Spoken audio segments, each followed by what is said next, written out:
Okay, good afternoon, good evening from Zoo Atlanta. Today we are so excited to be joining up with the Animalists to talk all things sloths and to celebrate Sloth Week. You can catch up on some previous footage on the Animalist and get more into the wonderful world of sloths. Today we are so excited to be joining us from the sloth habitat with two of our keepers, and they're going to introduce us to our sloths. Our keeper 3, Lynn Yakubinas, is in charge of several programs with sloths. She manages the species survival plan, which kind of is a matchmaking for sloths, and then she also manages the stud book, which is kind of a family tree for sloths. Behind her, feeding right now, that's Coco, is our keeper, Michelle Dabe. Lynn, how's it going down there? Hey, it's going really well. Coco actually woke up a little bit for us, and he's eating some of his vegetables, so hopefully he'll stick around. Well, we are ready to be taking questions. We already have a few from the Animalist YouTube page and from Twitter. You can use the hashtag SlothWeek, and you can also use the Q&A app here on Google+. It's right there in the corner through the event page. So, Lynn, can you just introduce us to Coco and talk about the other sloths on the exhibit with him? Sure, this is Coco. He came to us about a year ago from a zoo in California named the Charles Paddock Zoo, and he had never really been paired with females before, and so this was his first chance to meet some girls, and they've gotten along really well. We also have Okra. She came to us from the Houston Zoo. She's our largest sloth. She weighs about 12 to 13 kgs. And then we have Bonnie, who is our youngest sloth at 14 years old, and she's also our smallest sloth. And we've had her the longest, though. She's been here since early 2002. So we've had her for quite a while. So a lot of people here know her really well. Well, to get started, what kind of food are you guys feeding Coco, and what do sloths normally eat in the wild? Right now he's eating some yellow squash and some sweet potatoes. We're also giving him some lettuce and some corn. And then they also get a red biscuit that has all their vitamins and nutrients in it. It looks kind of like dry dog food, and they really enjoy that as well. In the wild, they eat more leaves and fruits that they would find around, some flowers if they find them. But they kind of will eat whatever vegetation they can find. And so we'll also provide them with some willow or banana leaves here as well that they like to eat. And we have a question here from the Q&A app. It is, why do sloths like to hang around in trees so much? Mainly that keeps them safe. When they're on the ground, they're a lot more likely to get eaten or attacked. And so if they're up in the trees and staying really still, very little creatures can find them. And sloths are actually nocturnal, so they're only awake at night. So a lot of the things that will eat them are awake during the day, so they kind of hide out all day, and then at night they're moving around a little bit more, but that's mainly why they stay up in the trees. And kind of going off that, we have a question from Lily from Santa Fe, New Mexico. What kind of animals prey on sloths, and what other threats do they face in the wild? The main predators are like birds of prey, and then snakes can get the infants, and then also felines like jaguars or ocelots that are found in their native countries can prey on sloths. But unfortunately right now their biggest threat is due to humans. A lot of roads are built through the forest where they live, and so in order to get from tree to tree they have to cross a road, and so unfortunately, as you can imagine, sometimes a car will hit them. So it's a very it's not a very natural threat, but unfortunately getting hit by cars is a major concern for them. And then also, to a sloth, a power line and a power line pole look just like a tree. So unfortunately they'll try to climb the power line pole and then get burned as they try to cross the wire as well. So unfortunately human influence is what is their biggest threat right now. And I know you were just in Costa Rica at the Sloth Sanctuary. Did you see anything down there that was, I mean, that's kind of heaven for some of us. We're crazy about Sloth Lake right now. What did you see down there that you thought was really cool about conservation or what they're doing out there? They're really big into rescuing sloths that are brought to them either from the pet trade. Unfortunately, the babies are adorable, and so people want them as pets. And so they're stolen from their mothers sometimes. And so the sanctuary takes on those orphans and tries to rehabilitate them and is learning how to re-release them in the wild. And then also the sloths that do get burned or hit by cars, the sanctuary has a vet on duty that will take care of them, and then when they're ready, they can release them back into the wild as well. So the sanctuary is doing a lot of work to try to take care of the sloths and then try to reintroduce them into protected forests. And just to kind of give us an overview, because someone else, we have Mary Ann from Albany, New York, asked about where they live. There's two-toed and three-toed. Where are their ranges? Where do they live? The two-toed are more towards the northern part of South America, and then the three-toads are a little bit more southern, but their ranges do overlap. And actually, in Costa Rica, you can find both two-toed and three-toed. In zoos in North America, unless you go to the Dallas World Aquarium, you're always going to see a two-toed sloth. Almost all the sloths in North America in zoos are two-toed sloths. And as I mentioned, the Dallas World Aquarium is the only institution that has three-toed sloths. And that's mainly because the three-toads are very difficult to keep in captivity. They only eat like 1 or 2 types of leaves, and so you have to get those leaves brought in if you're not able to grow them yourself. Whereas I mentioned the two-toed sloths eat a wide variety of diets. It's easy to find sweet potatoes and the Marion leaf eater biscuits for zoos to be able to take care of them. Cool. One of the questions, and I know we were talking about this earlier, is all the interesting ecosystem that lives in a sloth.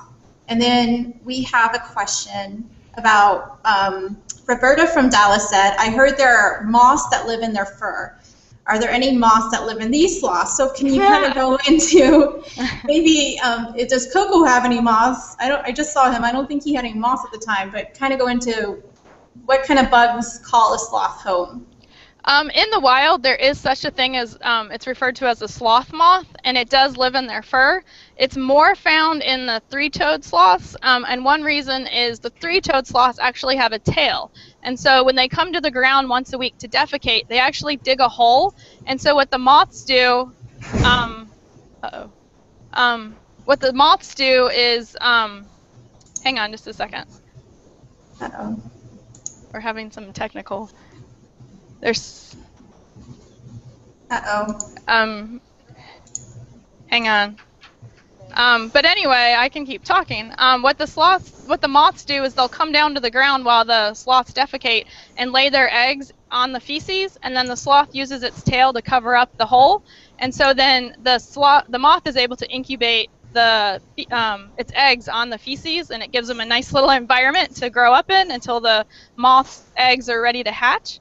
And then also the sloths have a lot of algae and stuff in their fur as well that helps camouflage them, and the moths will eat the algae. So they have a food source, and they kind of just live on the sloths and kind of have a little symbiotic relationship there. Okay.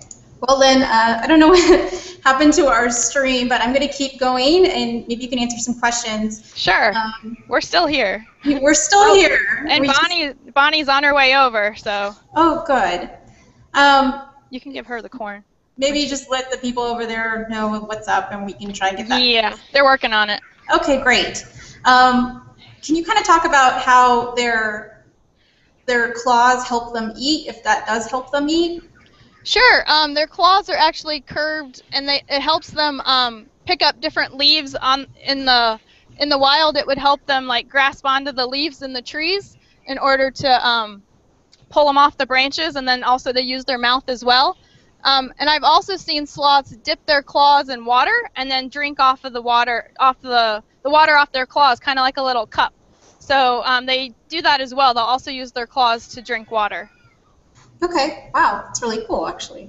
Yeah. Because we're speaking of Bonnie, and here we have. There we are. Does that work? Okay. You're back. Oh, that's wonderful. Okay, good. Bonnie's almost here. Luckily, I had some photos to go through. So can you introduce Bonnie? I have a photo of her we can put up, and you can kind of talk about her. She's been here the longest, and you probably know the most about her personality. Yes. Bonnie is actually our most active sloth, and so I'm pretty excited she's coming over. She loves to train, actually, and she really likes keeper interaction, especially when it rains. She'll kind of get off her shelf and come on over. She loves to lean down and try to sniff us and stuff like that. But with training, she's trained to target, and I'm working on getting her to sit on a scale and go into a crate, but she really, really enjoys targeting. And let me try to scan the computer really slowly so you guys can see her. She's eating some corn, and then I'll move it back. You guys see her over there? That's Bonnie, and as I mentioned, she's our youngest sloth. She's 14 years old. She's actually our smallest. She only weighs about 6 kilograms, so she's our smallest, and she has a very pointy face. You can kind of see it there. When I move back, you can see Coco and kind of see the differences in their faces, but her face is a lot more pointing. And if you ever see a sloth awake during the day, it's normally Bonnie. She really likes to interact, and she'll come over. Even if there's not food available, sometimes she'll just come over and check things out. Someone asked if Coco has a favorite food. He's really showing off behind you right now. Yeah, Coco loves vegetables. Mainly, he likes the yellow squash and the sweet potato, which he's eating now. Bonnie actually really, of course, she likes corn, as you just saw, but she really prefers fruits. Some grapes and apples and some tomatoes are her favorite. So they each have preferences, but they get the same diet, but you could definitely tell preferences as we hand feed them. We have a really interesting question, and I feel like it's something we hear a lot about at zoos, but because we keep them. But Jennifer from Fort Wayne, Indiana asks, would a sloth make a good pet? Sloths do not make good pets, and mainly they are very difficult to take care of. It's not like a dog where it wags its tail if it's happy, and you can kind of tell by its ears if it's not doing well. Sloths are very, very subtle in everything they do, so you have to study them for a really long time and get to know what's normal and what's not normal. And then also you can kind of see they don't like to be petted. They don't want to be touched. They're not coming over for scratches or for interaction. And when I mentioned interaction before, pretty much it's just coming over and looking at us. So sloths don't really want to interact like your dog or cat at home. So they don't really make good pets, and they don't do a whole lot during the day, so there's not much to do with them. But they're just very difficult to take care of, and zoos have studied them for years and years and years to figure out the right ways, and it's very difficult, as we have learned. So going back into, I guess, their behaviors, when you can figure out they like something or when they don't like something, I've always read that sloths have not the best sensory experience. They can't see well, they can't hear well, things like that. But Jeff from Los Angeles, California asks, do adult sloths make any sounds? Actually, yes, they do make some sounds. Coco's our most vocal sloth that we have, and mainly he blows air out of his nose to get attention, so you can kind of hear him. And then the other noises they make are just kind of in aggressive instances, like if they both want the same shelf or something and they're trying to move past each other, they'll hiss at each other. It kind of sounds like a cat, but they'll kind of hiss at each other. And you mentioned the sensory experiences. They can see, but not as well as a lot of other mammals, but they can smell extremely well. And so that's how they communicate a lot, is through smell. They'll scent mark things, and then the others will come and smell them, and then they know which sloth has been in which location. And then that's how we know if they like something or not. We'll let them smell the food, and if they turn their nose or close their mouth, we know they don't want it. And if it's something that they do like, then they'll open their mouth after they smell it. So the sloths mainly, their main sense that they use mostly is smell. Interesting. And we have a question about how long do they live in captivity versus the wild? In the wild, they live about 20, 25 years. In zoos, they live closer 30 to 40 years. The oldest sloth in captivity was in her 40s. Unfortunately, she just passed away, but so they can live up to their 40s. That's very cool. Yes. Oh, here we are. Okay. Do sloths bite? What is their defense mechanism? And that question. Yes, they can bite, and a lot of people are like, oh, be careful of the claws, their claws are going to hurt you. But actually what they do is they use their very strong forelimbs with their claws and pull you or whatever they're trying to bite to their mouth. So their teeth are very, very sharp, and they actually never stop growing. They're kind of like rodents in that way, where they have to work them down by chewing on other things in order to wear the teeth down so they never get too long. But so especially their canines. I don't know if Coco will open his mouth so you can see, but they have very, very sharp canines, and that's mainly that's their main defense mechanism. But they'll use them in the wild because the leaves are a lot tougher and the bark and everything. But they do. That's their main defense mechanism is with their teeth, but their main defense mechanism is avoidance, and that's just, like I mentioned before, hiding in the trees with algae on you. No one sees you, so that's your best defense mechanism. One question kind of on the lines of that, that I've gotten a few times since we posted this on our Google Plus page is, how fast can they move? I think they get a bad rap by being called sloth. You know, sloth was a bad rap for them, but how fast can these guys move? I'm not sure of an actual miles per hour, but they can move very fast. Either if they want something, they can move fast, or if they're avoiding something, they can move very fast. But I've seen them, especially during the rain. I mentioned it before, but they're pretty active in the rain. And so when it's raining, you can see Bonnie especially all over this exhibit, and she's moving quite fast. And that's something the public here has commented on, about how they've never realized sloths can actually move that fast. And just a reminder to the public, thanks to Animal Planet Live, you can watch these sloths 24/7 on SlothCam. So at night, when the zoo is closed, you can still check out these guys and what they're up to. Yes. I think one of the other things that we always hit on a lot is you were talking about how they like the rain, and how they maybe can you go into the algae in their hair and all those really neat adaptations sloths have from living in the rainforest? Sure. In the wild, they do have an algae that grows on them, and the algae gets food off of the sloths to eat, like their dander and their dust mites and stuff that may naturally grow on the sloth or be on the sloth. So the algae gets food, and then the sloth gets protection because the algae helps them blend into the forest. They look like a green blob in the wild. And also, sloths are pretty unique in that their hair grows backwards. It grows from their stomach to their back, where pretty much every other mammal, your hair grows from your back to your stomach. And the reason is, you can see with Coco, if he was just like that and the rain hit him, the rain's going to hit his stomach first. And so you want the rain to roll off of the stomach and then hit the back. And then this is called a rain spout. Every little sloth has this little tuft of hair on their back, and that's to help the water run off of them even better. And then since it is wet all the time where they naturally live, that kind of helps the water run off of them to help them keep a little bit more dry. And since you've seen sloths in the wild, I can answer this question. Diana asked, I know sloths love to swim. Do yours? Can you kind of get into that about, do they love to swim? Ours do not like to swim. We have provided them with swimming opportunities with baby pools or whatever, and they've chosen not to use them. And one thing they've recently discovered is that it's mainly the three-toed sloths that prefer swimming more. There are some two-toed sloths that do swim, but it seems to be a more general characterization of the three-toed sloths. But we have given ours the opportunity, and they've chosen not to swim. Cool. Oh, goodness. Where did this question go?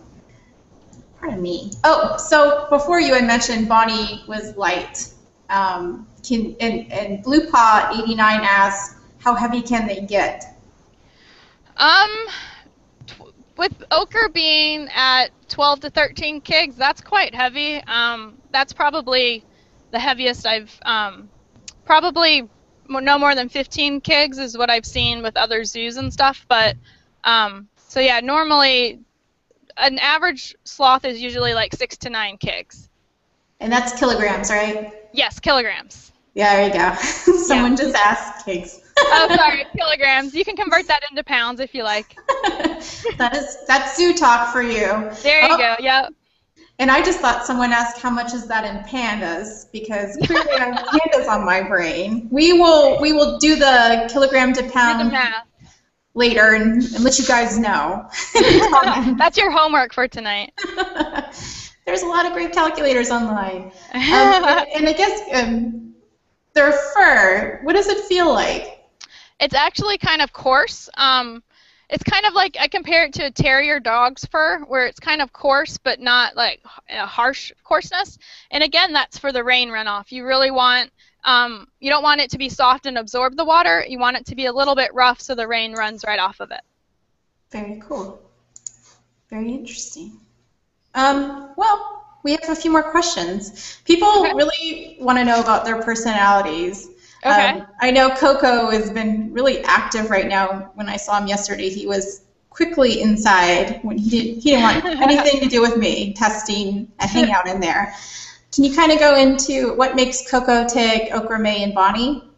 Sure. Coco's actually our most food-motivated sloth. He has learned that when we come through the keeper door, it usually means we have food, so he'll get up and come over just for the food. But he doesn't really like to interact with us very much. He'll eat his food and leave, where Bonnie will kind of like hang out and sniff a lot. She just kind of sniffs the air and everything and kind of sees what we've been up to. And then there's a reason you haven't seen Okra, because Okra doesn't move very much at all during the day. One of the nice things about the sloth cam is I've actually, from home at night, seen her move around at night since they're nocturnal. So it's proof that she does move, but right now she's just sitting in her box, and that pretty much sums up Okra. She just kind of sits on her shelf during the day, and that's all she does. But we have noticed in the wild, sloths are solitary. They don't live together, although they have seen female sloths live together in the same trees. But what we've noticed is it appears in this relationship that Okra's dominant over Bonnie. And so if Okra's in a spot, Bonnie may come over and try to sit on the shelf, and Okra will be like, no, and so Bonnie will just leave. And then if Bonnie's in a spot, if Okra comes over, Bonnie will get up and move. So that kind of shows us that Okra kind of gets to do what Okra wants to do. And so we kind of call that dominance. It's not a social system like you'd see in gorillas, but for these guys, it's as social as they get. And so in the wild, the males kind of are on their own. And so in zoos, you won't find multi-males together. It's usually one male and several females, because the males really do not get along. But we've seen the females do get along a little bit. But Bonnie's, I always like to say Bonnie's like the most social of our sloths, even though that's not very social. But she's always kind of looking to the keepers and stuff and the other sloths. She's always kind of like going up to the other ones and kind of nudging them to see what she can do. Oh, so speaking of male and female, can you kind of get into reproduction? They do everything hanging upside down. And not to get too specific, but what they do is the female will scent mark, and then the male will come up behind her and smell the branch that she scent marked, and then they'll do it hanging in the trees. And hinging off that, how long is gestation? And a common question I always get is, can they give birth to multiple babies? The Hoffman's two-toed sloths, which are what we have, their gestation is about 11 to 12 months. So it's almost a complete year from when they copulate to when they give birth. And it's very, very rare for them to have twins. Normally, they just have one infant at a time. It has happened where they've had twins, but usually both don't survive. But normally, it's one birth at a time, every 11 to 12 months. So you can kind of see another reason why we need conservation is they're a very slow growing population. So it takes a long time for one female to have several offspring. It'll take a couple years. We've had a lot of interesting questions that I think you're going to really enjoy. Since I was just in there and I was not threatened the least, we have a question from Seth from McLean, Virginia. Can sloths kill people? I've never heard of it happening. I'm not going to say it can't happen, but I've never heard of it happening. I would think the person would have to be injured in some other way first before the sloth happened upon them. But sloths are vegetarian, so they're not going to try to attack people, but I've never heard of it happening. I kind of thought that would be your answer. Yeah, that's an interesting question. And then I thought this was kind of nice. What is a treat for a sloth? What kind of enrichment would you give them? As I mentioned before, they really like, they communicate with scents. So one of the main things we do is to change the scents up in their exhibit. So we'll spray peppermint essence all over the exhibit, or cinnamon or almond or vanilla, different scents. And then we also provide them with different kinds of non-toxic plants that they like to eat. Bonnie's absolute favorite plant is mulberry. And so we'll provide her with mulberry leaves, and she really enjoys them. Or she'll eat elm leaves when they're brand new leaves.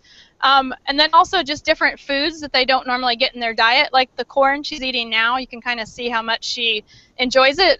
It's one of the items they don't get every day, but she'll get every once in a while as a treat. So kind of different foods and scents, and then different kinds of plants and stuff. And I was talking the other day to a fellow sloth fan here at the zoo, and we do talk about this, and they were mentioning the metabolic rate. So is what they eat, does that affect how slow or fast they go? They actually, it takes them several days to almost a week to process foods. And so that takes a lot of energy, and so that's kind of why they don't do a lot else, because it takes all their energy to metabolize their food. But that's one reason they only defecate about once a week. There's some individual differences. When we first got Okra, she defecated once every 2 weeks. And so that's totally normal. It's an individual basis. So pretty much it takes them that long to process their food. So the corn she's eating now, it'll take her like a week to metabolize it. So the food doesn't really affect their metabolism, but their activity level is affected by their metabolism. That's very cool. I want to kind of start to wrap it up, but I loved this question from Andrew, and he asked, what does it take to be a zoologist?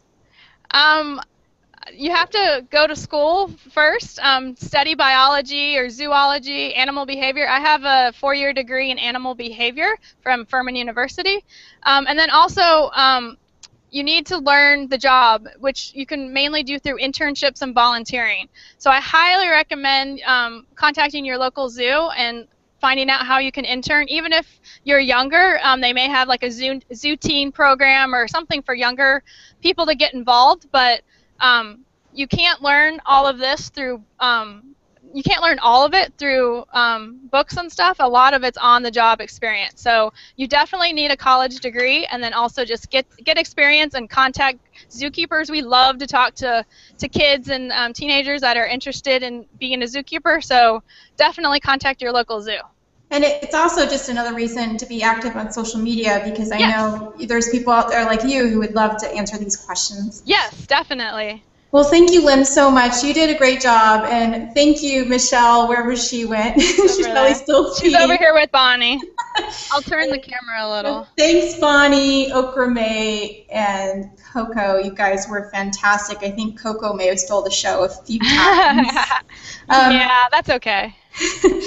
And we also continue to get more of get your sloth on. I love that phrase. That's Sloth awesome. On Animalist and Animal Planet. Catch up on all this amazing sloth-filled amazement. And then also to circle up with Animalist and Zoo Atlanta on Google+. Check out slothsweek.com and keep going. Go out there and learn more, and check out that pound-to-kilogram calculator. Everyone, have a great day. Thanks, Lynn. Thank you. Bye. Bye.